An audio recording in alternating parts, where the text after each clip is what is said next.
শিমু কি করছো এরকম ধরম ধরম করে? রান্নাঘর করে কি তোমার খাওয়া দাওয়া সব বন্ধ? হ্যাঁ ভালোই তো, মিস্ত্রি টিস্ত্রি টাকা লাগবে না, সব তো তুমি করে ফেললে। হ্যাঁ তাই তো দেখছি। সকালই লাগিয়েছি আজকে, দেখো মাটি দিয়ে কি সুন্দর করে ভরাট করে দিছি বুঝছে। তাই তো দেখছি। এখন ভালো লাগছে না দেখতে লাগে? হ্যাঁ দেখতে সুন্দর লাগছে। এখন কোন একটা জিনিস করবার লাগে সহজেই হয় না, বুঝতে পারছেন? মিস্ত্রি টাকা দিতে এনা করে কাম করিতে করে চলে যেতে কোনো ভালো মন্দ কিছু নাই। আর নিজের জিনিস নিজের হাতে করবেন, দেখবেন কত সুন্দর হবে। এখন এর উপর দিয়ে ধরে নাও তোমার লেপা দিমু কালকে, লেপা দিলে একটা সেই সুন্দর হবে। 5 তলা 6 তলা ছাদের উপরে যদি কেউ এরকম মাটির রান্নাঘর করে তাহলে কি সুন্দর লাগে বলো। আমার বুদ্ধিটা কেমন বলো তো, তোমার কেমন লাগছে আমার বুদ্ধিটা? আমাকে তো ভালোই লাগছে দেখতে। ভালোই লাগছে তাহলে।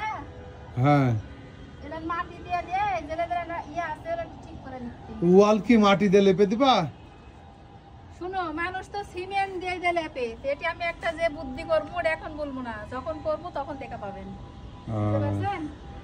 আর দেখো রাস্তা ধরে চিন্তা করতেই যে যদি পানি আসে তাহলে তোমার প্রতিদিনই লেপা লাগবে। তুমি যে মাটি লেসবে এত মাটি পাবা কোথায়? ওই দেখো লক্ষ্মীপুর পপুলার রেপারে একটা বড় বিল্ডিং, ওই বিল্ডিংটা হচ্ছে এখন ভাঙিছে, ভাঙে সব উড়ে দিছে। ওটিতে মাটি ঠিকই ওখান থেকে লেসবে মাটি? হ্যাঁ ওখান থেকে সব লিয়ানো বস্তা করে গেলে। খরচ তো কম হবে না ওখান থেকে মাটি লেসলে? কিসের খরচ? আরে আল্লাহ, ছোট ছোট বস্তা করে আমি আর বৃষ্টি বুঝে ঢুয়াই লেছি এটা বেটি। হ্যাঁ বুঝতে পারছেন? মিস্ত্রি দিলা মাটি আনাবেন, তাহলে কত টাকা লাগবে জানেন? টাকা তো লাগবে, টাকা ছাড়া মিস্ত্রি এমনি কাজ করবে? হ্যাঁ এটা তুমি অত টাকা মিস্ত্রি দিবেন, তুমি সেই বান্দা? হ্যাঁ দেওয়া লাগবে না।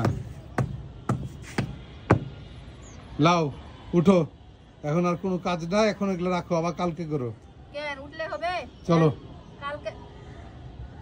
তুমি একটা মানুষ, বুঝতে পারছেন? হ্যাঁ সারা দিন থেকে আমি খাটিতি, আমি খানু কি গাও ধনু কি কি করনু একবার খোঁজ নিছেন? তোমাকে তো বললাম তুমি খাওয়া দাওয়া বাদ দিয়ে সারাদিন ওখানে কাজ করছো, দোষ আমার? তাই তো। হ্যাঁ এমন সুন্দর করে করবো, বুঝতে পারছেন? হ্যাঁ তো চলো এখন থেকে তোমার হোটেলে খাওয়া বন্ধ। হ্যাঁ বুঝতে পারছেন? এখন থেকে মাটির চুলায় রান্না করবো আর একবারে সাদে সুদে খাবো। মাটির যত হাঁড়ি বাসন সব কিনে এসে দিবেন। আচ্ছা বুঝা গেল? হ্যাঁ বুঝা গেল। চলো উঠো এবার। চলো আজান দিছে। হ্যাঁ একবারে যে এখন গাওটা ধুয়ে এনা খামু, খিদা লাগছে, সারাদিন থেকে কিছু খাইনি। তো চলো চলো।